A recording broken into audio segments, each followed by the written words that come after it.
খেল মহাৰণৰ ৰাজ্যিক প্ৰতিযোগিতাত শ্ৰেষ্ঠ যোৰহাট। উৎফুল্লিত যোৰহাটৰ ক্ৰীড়া সমাজ। সদ্য সমাপ্ত খেল মহাৰণৰ ৰাজ্যিক ভিত্তিক প্ৰতিযোগিতাৰ দ্বিতীয় সংস্কৰণত উজ্বলি উঠিল যোৰহাট জিলা। প্ৰতিযোগিতাত সৰ্বাধিক ৩২টা পদক লাভ কৰি প্ৰথম স্থান অৰ্জন কৰে যোৰহাট জিলাই।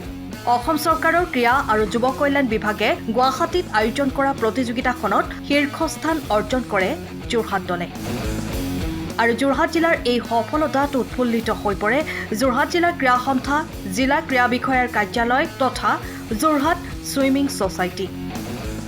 বিশেষকৈ যোৰহাট জিলাৰ বাবে সৰ্বাধিক পদক আজুৰি আনে যোৰহাট ছুইমিং ছ'চাইটিৰ সাঁতোৰবিদসকলে। স্বাভাৱিকতে যোৰহাটৰ এই সাফল্যত খেলুৱৈসকলক শুভেচ্ছা জ্ঞাপন কৰিছে বিভিন্ন মহলে।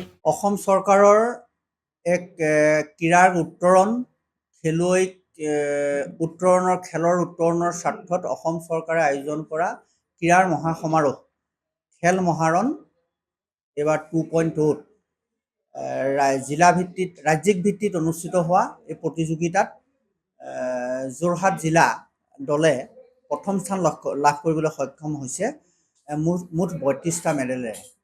ইয়াৰে 12টা গ'ল লৈ ৩২টা মেডেলেৰে প্ৰথম স্থান লাভ কৰিবলৈ সক্ষম হৈছে।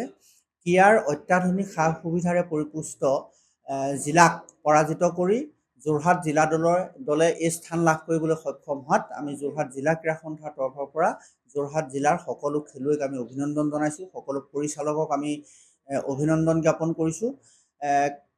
খেল মহাৰণৰ জৰিয়তে গ্ৰাম্য অঞ্চলৰ সুপ্ত প্ৰতিভাসমূহক উলিয়াই অনাৰ যি অসম চৰকাৰৰ এক প্ৰয়াস, এই প্ৰয়াস এক সুন্দৰ প্ৰয়াস। নিশ্চিতভাৱে আগন্তুক দিনবিলাকতো খেল মহাৰণে অধিক প্ৰসাৰতা লাভ কৰিব, আমাৰ খেলুৱৈসকলক আগবঢ়াই নিয়াত এই সুবিধা প্ৰদান কৰিব। বিশেষত এই যোৰহাট জিলা বৰ্তমানৰ যিগৰাকী ক্ৰীড়া বিষয়া, তেখেতৰ সুদক্ষ পৰিচালনাত যোৰহাট জিলাত খুব সুন্দৰভাৱে খেল মহাৰণ যোৰহাটৰ ক্ৰীড়াবিদ, প্ৰাক্তন খেলুৱৈ সকলোৰে, খেল পৰিচালক সকলোৰে সহযোগিতাত যোৰহাট জিলাত সুন্দৰভাৱে অনুষ্ঠিত হৈ ৰাজ্যিক ভিত্তিতে পুৰস্কাৰ পাবলৈ সক্ষম হৈছে। যোৰহাট জিলা এই দলৰ সাফল্যত এক গুৰুত্বপূৰ্ণ ভূমিকা আছে ছুইমিঙতে সৰ্বাধিক মেডেল পাবলৈ সক্ষম হৈছে। গতিকে আমি সকলো খেলুৱৈক শুভেচ্ছা জ্ঞাপন কৰিছোঁ আৰু গ্ৰাম্য অঞ্চলৰ সুপ্ত প্ৰতিভাসমূহক আগবঢ়াই নিয়া অসম চৰকাৰৰ আগবঢ়াই নিয়াৰ ক্ষেত্ৰতে যি প্ৰয়াস খেল মহাৰণে অধিক ব্যাপকতা লাভ কৰিব আগন্তুক দিনবিলাকত, সেই আশা মনত পুহি ৰাখিছোঁ। নিশ্চিতভাৱে অলিম্পিক এফিলেটেড যি ইভেণ্টসমূহ আছে, সেই সকলো ইভেণ্টৰ ভিতৰত যিসমূহ ইভেণ্ট গ্ৰাম্য অঞ্চলতো খেলুৱৈসকলে খেলাৰ সুবিধা আছে, তেনে ইভেণ্টসমূহ ধৰি লওক আপোনাৰ এতিয়া খো খো দিছে, কাবাডী দিব পাৰিব। ঠিক তেনেকৈ গ্ৰাম্য অঞ্চলত যিসমূহ খেলাৰ সুবিধা আছে, সেইসমূহে মূলতঃ এই 7টা ইভেণ্টৰ প্ৰায় 6টা ইভেণ্ট গ্ৰাম্য অঞ্চলত পথাৰতো খেলিব পৰা, গ্ৰাম্য অঞ্চলৰ খেলুৱৈসকলে খেলিব পৰা সুবিধা আছে। ছুইমিঙৰ বাহিৰে দলীয় ইভেণ্ট বা ইণ্ডিভিজুৱেল ইভেণ্টৰ ক্ষেত্ৰতো যিবিলাক ইভেণ্ট সকলোৱে খেলিব পাৰে, কম খৰচী, তেনেকুৱা ইভেণ্টসমূহ বাছি লৈ অলিম্পিক এফিলেটেড ইভেণ্টসমূহ আগন্তুক দিনবিলাকত এইবাৰ 7টা লৈছে, অহাবাৰলৈ আৰু তেনেকুৱা ইভেণ্ট সংযোগ কৰিব কৰিবৰ বাবে অসম চৰকাৰৰ প্ৰতি মই আহ্বান জনাইছোঁ। আৰু আমাৰ খেলুৱৈসকলে তেতিয়া অধিক উৎসাহিত হ'ব, যিহেতু বহু খেলুৱৈ এতিয়া কিছু ইভেণ্টত খেলিবলৈ পোৱা নাই। গতিকে খুব কম খৰচত গ্ৰাম্য অঞ্চলত ন্যূনতম সা সুবিধাত খেলিব পৰা ইভেণ্টসমূহ বাছি উলিয়াই সেইসমূহ অহাবাৰ সংযোগ ঘটাবৰ কাৰণে অসম চৰকাৰৰ প্ৰতি আমি আহ্বান জনাইছোঁ। যোৰহাটে খেল মহাৰণত শ্ৰেষ্ঠ দলৰ সন্মান লাভ কৰিছে। যোৰহাট জিলা ক্ৰীড়া বিষয়াৰ উদ্যোগত ইয়াত স্থানীয়ভাৱে লোকেল অঞ্চলত খেল পতাৰ তাৰপিছত যোৰহাট ডিষ্ট্ৰিক্টৰ ছিলেকশ্যন কৰিলে। যোৰহাট ডিষ্ট্ৰিক্ট ছিলেকশ্যন কৰাৰ পিছত যোৰহাট মণ্ডল কৰিলে।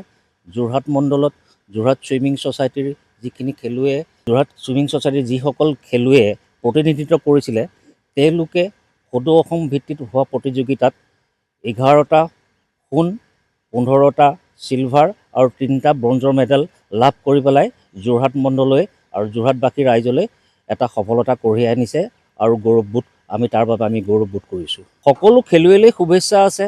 কঠোৰ পৰিশ্ৰম কৰিব লাগিব। হাৰ্ড ৱৰ্ক নকৰিলে সফলতা লাভ কৰা নাযায়।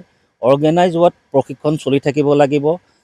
নিজ নিজ প্ৰতিভাসমূহ তাৰ জৰিয়তে খেলুৱৈসকলে প্ৰকাশ কৰিব পাৰিব আৰু এটা লক্ষ্য স্থিৰ কৰিব লাগিব যাতে অদূৰ ভৱিষ্যতলৈও তেওঁলোকে এটা ভাল খেলুৱৈ হিচাপে নিজকে প্ৰতিষ্ঠা কৰিব পাৰে। শ্বৰ্ট টাৰ্ম বুলি নহয়, এটা লং টাৰ্ম চিন্তা কৰি পেলাই প্ৰশিক্ষকসকলে, অৰ্গেনাইজাৰসকলে আৰু খেলুৱৈসকলে কাম কৰিলে আমি ভাল ফল পাম বুলি আশা কৰিছোঁ। অসম চৰকাৰ, আমাৰ গতিশীল মুখ্যমন্ত্ৰী হিমন্ত বিশ্ব শৰ্মাৰ এই প্ৰচেষ্টা অতুলনীয়। কাৰণ আমাৰ বহু ক্ষেত্ৰত গ্ৰাম্য প্ৰতিভাসমূহ গ্ৰাম্যতে নিঃশেষ হৈ যায়, কিন্তু এই প্ৰতিযোগিতাৰ জৰিয়তে গ্ৰাম্য ভিতৰুৱা অঞ্চলৰ পৰাও খেলুৱৈসকল ওলাই আহি জিলা পৰ্যায়ৰ পৰা গৈ পেলাই ৰাজ্যিক পৰ্যায়ত তেওঁলোকৰ পাৰদৰ্শিতা প্ৰদৰ্শন কৰিবলৈ সক্ষম হৈছে। কথাটো ঠিক তেনেকুৱা নহয়। কথাটো এনেকুৱা হয় য'তে ভাল প্ৰশিক্ষণ হয়, অৰ্গেনাইজাৰসকলৰ ভাল ইচ্ছা থাকে, সদিচ্ছা থাকে, সেইসকলৰ প্ৰচেষ্টাত অকল অৰ্গেনাইজাৰসকলেই কৰিব নোৱাৰে, প্ৰশিক্ষক, খেলুৱৈসকল, তাৰ লগতে তেওঁলোকৰ অভিভাৱকসকলৰ সকলোৰে সদিচ্ছাত, সকলো এটা কোঅপাৰেটিভ মন লৈ পেলাই কামবিলাক কৰিলে ফল নিশ্চয় ভাল হ'ব। সময়ৰ খবৰ সময়ত পাবলৈ ফ'ল' কৰক টাইম অফ আছাম।